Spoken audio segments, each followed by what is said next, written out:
the God of the Bible, which is actually not the God of the universe, is a entity, actually several entities, to be honest with you, because it's more than one God in the Bible. They use the word God singular, but that's a mistranslation. It's actually gods with an S. They slip up a couple times and say gods in the Bible with an S, but when they're trying to identify the monotheistic version of God, they always take the S off. When in true reality, when the ancient text, you find that the S was there. What Billy Carson refers to is the use of the term Elohim in the Bible. Elohim is a Hebrew word that, while often translated as God, is actually plural, meaning gods. This raises the possibility that ancient texts may not have been referring to a singular deity, but rather multiple divine beings or entities. Interestingly, older Sumerian tablets tell a similar story, but explicitly mention multiple entities involved in creation. But does it mean that there is no God at all? Let's find out what Billy says about that. There is a creator of the universe. There is a divine love that exists, that permeates the entire universe. But the one written about in that book is not it. So at least you can have solace in knowing that there is a creator. There is a divine energy that flows through everything and every atom in the entire universe. That's based on science. We are living in a creation that's based on real science. What I'm telling you is, in that book, that's not the one who did it. That's not the one who did it. Not even close. Even they said themselves, and I do mean they, that the creator of all will punish them for what they did here on this planet.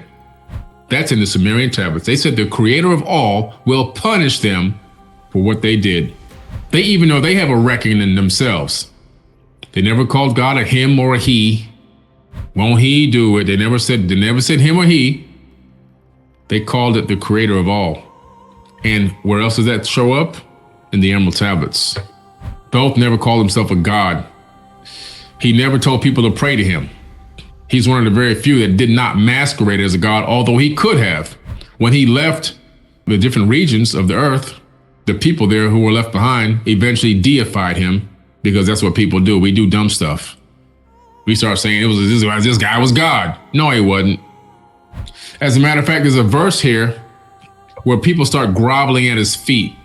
And he says, whoa, wait a minute. Calm down. I'm a son of Atlantis. I'm here to help you. He didn't say, yes, grovel at my feet. I am your Lord God. You pray to me. You blah, blah, blah, blah. He didn't do that. Now, some of these people, his relatives, his uncle did that. His uncle made people pray to him. His cousin made people pray to him. His brother, Amun-Ra, made people say amen after every prayer. And they were at odds. Him and his brother were at odds with each other. They always fought. They had battles. And Thoth, also known as Ea-Enki, said, Thoth, you go to the other side of the planet, man. Start something over there. And Thoth took some African Olmecs with him to Mesoamerica and kickstarted the whole Teotihuacan civilization. What does Teotihuacan mean? Translate to the city of Thoth. That's why the pyramid there, the pyramid of the sun, is the same exact dimensions of the base of the Great Pyramid at Giza. The alignment is the same alignment with Orion at the Great Pyramid and the other two pyramids that are sitting there on the Giza Plateau.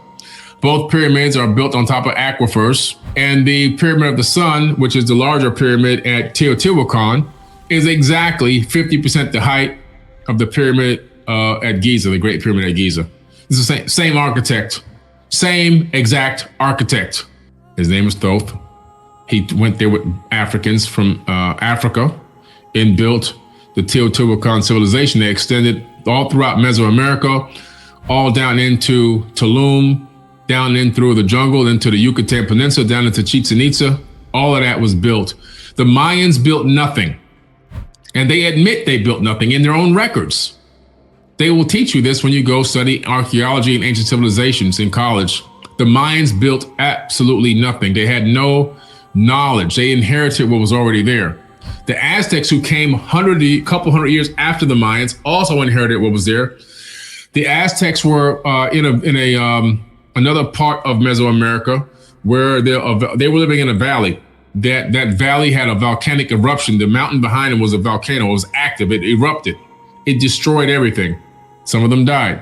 They had to go find a new place to live. As they journeyed through the jungle, they stumbled upon Teotihuacan. And guess what? They moved right on in. Again, they built nothing. They built nothing. It was already there. Up until certain parts of the dynastic, like the later dynastic era of Egypt, they built nothing.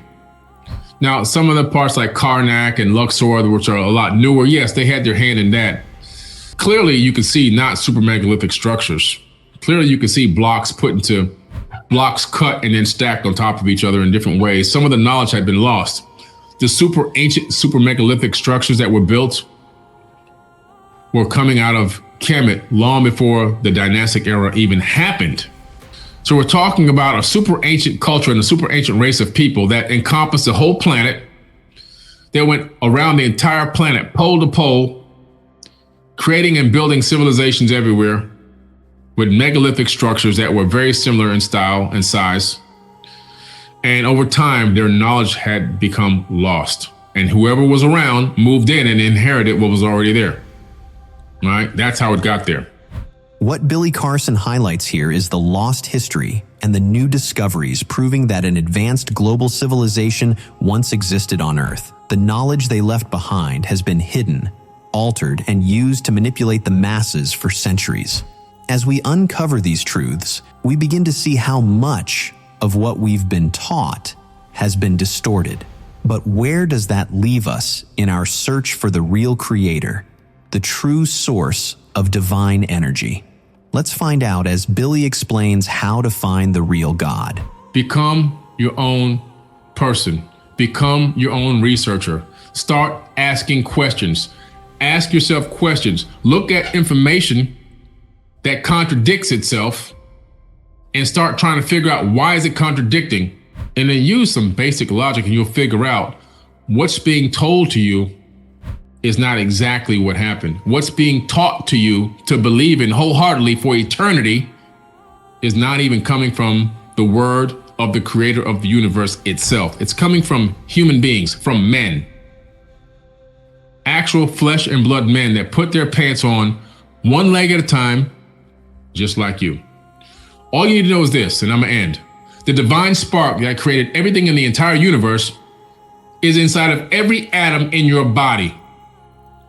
Meaning that you are God and God is you. You are the divine walking in the flesh already to experience life like it is in the third dimension as you.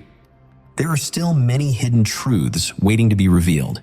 If the Old Testament was copied and altered from ancient texts to control the masses, could the same manipulation have occurred in more recent history, shaping our understanding of reality? The undeniable wisdom found in these ancient scripts was meant to guide humanity. And one of the most profound truths given to us was the teachings of Jesus.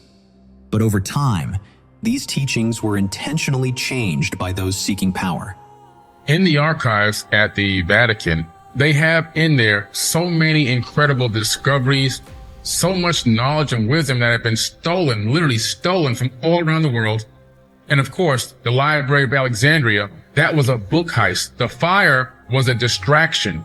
There was a knowledge theft. They stole the knowledge. They left a few books burning here and then they burned it down to the ground. But the vast majority of the knowledge and wisdom stored at Alexandria was siphoned off and taken to that underground, I call it an underground base at the Vatican. Down there also, according to even some Jesuits, are bones of actual alien beings, information about advanced beings that visited this planet, the Anunnaki, according to the Dogon, the Nomo, and the Sumerians call them the Pantheon, call them the Anunnaki Pantheon out of Sumeria. They call the Nitiru out of Africa. They have all these relics and artifacts of these particular people, even out of Greece. They have all this down there. They have information even out of Iraq that shows and proves that advanced races had lived on this planet long before this current civilization here exists. I'm talking about eons and eons ago, super highly advanced with technologies and capabilities of flight and everything else, weapons of war that existed. All that information is stored underneath the Vatican archives, along with some of the most incredible texts and books and inventions that ever existed on this planet. And they siphon it away, and they're hoarding all of that wisdom and knowledge so that they can keep control and power and domination over the world. And guess what? It's working. You know, if the public knew that long before Jesus and all these people that thousands of years before them, an advanced race lived on this planet, built an Atlantean global civilization, probably Atlantean interplanetary civilization that had capability of space flight and everything else, and that they most likely genetically modified the existing hominids, which then became Homo sapiens sapien, in order to put us all in slavery and make us do the workload for them. If they knew that, those stories and those tales from the Sumerian tablets, the Mahabharata, the Bhagavad Gita, the Indian Vedas, Tibetan Book of the Dead, the Egyptian Book of Going Forth by Day, aka the Egyptian Book of the Dead, the Enuma Elish and the Seven Tablets of Creation, all these texts predominantly made up the majority of the Bible. We would be like, well, what are you guys preaching to us? This is all fake. This is all lies. And we know that in the Emerald Tablets, you know, which is my book compendium of the Emerald Tablets, that the majority of Jesus' teachings in the New Testament come directly from the Emerald Tablets of Thoth, which are 38,000-year-old teachings.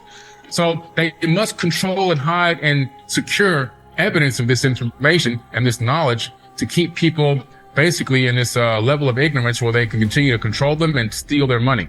They added to the story. They took from a lot of ancient texts and tablets, and then they kind of curated this book, which they want to call it a canonized Bible, right? So they took from there this tablet, this scripture, that papyrus, this Nag Hammadi piece. We like this coming out of this text over here. And then they kind of just culminated together and then remixed it, put their own spin on it, and make sure that slavery was approved and okay. And then so you had that. And then, of course, we want to collect a lot of money. So they have to pay us. We got to make sure we got the money. You got to pay, you know what I'm saying? And you got to do the labor, and you got to bring the offerings, because we ourselves are not going to go out and hunt and grow farms and everything else. So you guys, you're going to have to bring these offerings to us and bring us your first harvest, because we want the freshest fruit and the freshest vegetables. We don't want the stale stuff. And so people would come down and bring everything to the church and give it all away, along with whatever money they had left.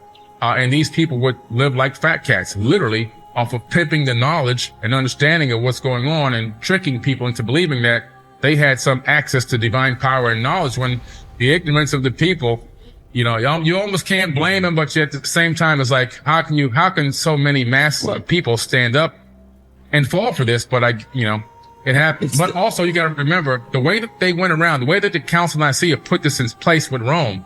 And Rome said, we're now going to dominate the planet with this religion. So they combined their beliefs with the Christianity, all right, because they felt like keeping it separate was creating too much anger between the two sides, and everybody wanted to go head to head. So, you know what, we're going to combine it. We'll add our stuff in with their stuff, and we'll make it a national religion. But now, here's the trick.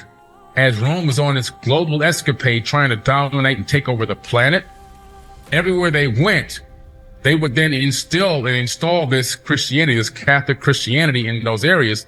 But this is how they did it. People believed that Christianity was spread by love and the good news, and no, it was spread by rape, bloodshed, murdering, and killing. They literally would take your women and your children. They would take the leader of that village or whatever. They would show, like, you guys are going to bow down to us. You're going to follow this religion. You're going to speak our language, and they'll make an example out of somebody, and then everybody else would follow suit. And if they didn't, then they would say, okay, we're going to give you a lot of these torture devices. They would have the Pope's spear, all right, which is still in the museums right now. They would have this triangular pyramid with a spire on top. They would reel a man up and down and let it go up into his back door over and over again until he died. All these torture mechanisms, they tortured and killed over 80 million people over the course of 700 years under the order of the popes, in order to spread love and peace and Christianity, all with the authority of Rome. So this global conquest to spread this and collect money was all done by bloodshed and torture, not by love and peace. Even the depiction of Jesus switched over to the face that became the global popular face. That was actually Caesar Borgia, who was actually one of the sons of an actual pope, and killed his own brother to try to take his place. This guy was just an evil, brutal, killing ruler. His father commissioned the artist to paint his image as the image of Jesus, and that image still propagates the planet till this very day. And so, but again, Jesus, the J is a new letter. It didn't even exist until recently. I mean, so we're talking about, okay, what is really the name? Isus. When you look into the root word of that and you go back into some of the ancient tongues, you find out it's Hail Zeus. So people that are calling on the name of Jesus all the time, they're calling for help from Zeus, which is actually converted name from the Sumerian pantheon. So they're calling on Enlil. They're not calling on any son of the creator of the universe. And this is why a lot of prayers don't actually work. We have this gene in us, this worship gene, which was inserted into the human genome. We know this now because scientists have actually found the worship gene. You can turn it on and they can turn it actually off. And so it makes us want to worship something outside of ourselves, when in true reality, we should find the power inside. And this was inserted by the Anunnaki. That's my opinion. That's my hypothesis. But this gene has been found, but it's happened around 200,000 years ago. Now, something else happened around that same time. Chromosome number 2 in the human body was pulled out, fused together, and then 2 telomere caps are put on each end. Telomere caps have our genetic material that allow our cells to replicate. It has the biological buffer material in it. Now, when the buffer material runs out, that's when your body starts the death process. Now, around 200,000 years ago is when the tablets say this occurred at the Tower of Babel incident, which made it into the modern day Bible. The Tower of Babel incident, where in the Bible is Yahweh comes back and he sees the people building a tower into the heavens, and he gets pissed off and he destroys the tower, and he said, that's it. Man's years will be 120. They'll never live more than that. And I'm going to confuse their languages and separate them and spread them out all over the planet so they can't talk to each other. But in the Sumerian tablets, it was actually Enlil, who's Yahweh in the Bible. He comes back and sees this and he goes, oh man, these people are getting too smart. They're going to realize they don't need us to rule over them. So he confused their language, broke everybody up, made different languages. There's only one language at the time. Then the years will be 120, shortened the lifespan. Before then, people were living for hundreds of years. Now the maximum lifespan that they found out at Harvard that a human being could live on average would be 120 if it wasn't for the poison and everything else going on, toxicity in the foods and the atmosphere. And they discovered, they started experimenting with mice, and they were able to stop the degradation of the telomeres and got the mice to live 3 times their normal lifespan. All this information would be mind-blowing information to come out if this truth was really told about our ancient past and what really happened. People would realize we've been altered, genetically modified. Our lifespans have been shortened so that we can be subjugated and ruled over. We never lived long enough to really figure out what's going on. But by the time we figure it out, we're gone, and another generation starts over from zero again. And so we're at this precipice now. We need to be able to pass this information on from generation to generation and teach them the real, true ancient history so that we can break this cycle that we're in of this being a boot on our neck and being ruled over by a small handful of people. Less than 100 people on this planet control 8 billion people. Less than 100 people run the lives of 8 billion people worldwide. They know what you smell, eat, taste, touch, hear, think. And they control everything you do, where you can go, where you can't go. And so for us to take back control of this planet, we need to know this ancient information. We need to know what happened in the past so we can make a better future, because the past is prologue. We can't take control of this planet until that happens. And so to answer your question is this: once people understand this fundamentally, the true reality is we'll take back control of our planet. These beings, they don't land and walk around. They're waiting for us to grow up. I think that the ones that had subjugated us have been long gone after the last pyramid war that happened about 5,000 years ago. And the ones that are looking at us now, that we see these UFOs, UAPs flying around, not all of them are there, some are ours. But the ones that are from other places, they're watching us and they're looking and they're saying, you know what? They're still crawling. They're not ready for us yet. When they learn how to walk, when these 8 billion people take back control of their planet and stop allowing less than 100 people to put a boot on their neck and divide them, and all these divide and conquer tactics, they don't love one another, they don't respect one another, they don't respect even themselves. When they grow up past that level, they will show up. Because back in the ancient times, they would show up. People were the IQ wasn't there yet. We were just hunter-gatherers living around, and we didn't have a weapon to fire back at them. Now, somebody shows up. Everybody wants to try to take it out of the sky. We want to get this technology. We want to co-opt it. We want to reverse engineer it. We want to weaponize it. They look at our planet and they go, okay, they know how to split the atom. Interesting. Oh, they've got weapons. Let me check out the codes on these weapons. We know this because UFOs have showed up at military bases and deactivated nukes in broad daylight, as testified before Congress by actual military officers and nuclear physicists. But they say, okay, well, they got all these nukes aimed at their own planet while they're still on the planet with no escape hatch. So they're saying, we're going to just keep looking. We have to just monitor and look at the situation and just keep seeing how long will it be before they wake up. That's what I think is happening. And it looks like a prime directive, as if they're have some type of a base law that we don't understand or know about, where they're not fully engaging us in a way that, like you're talking about. When we went to the Bikini Atoll in the late 40s, early 50s, and started testing weapons, nuclear weapons, we took all those islanders and we moved them. And these people had never seen airplanes or other people before. Forget seeing airplanes. They'd never seen anybody but themselves, right? And all of a sudden, they created a cargo cult. They took reeds and sticks out of the bushes and created airplanes out of them. And they worshiped the planes.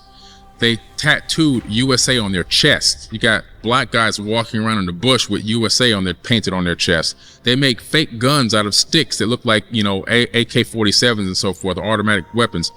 And then they sit down on these man-made runways that they've dug out, and they look at the sky for hours, waiting for the sky gods to bring them back more cans of Spam. If you like this video and you want to see more amazing content, go ahead and check out the next video on our channel. And don't forget to subscribe and hit the notification bell so you never miss an update. See you in the next one.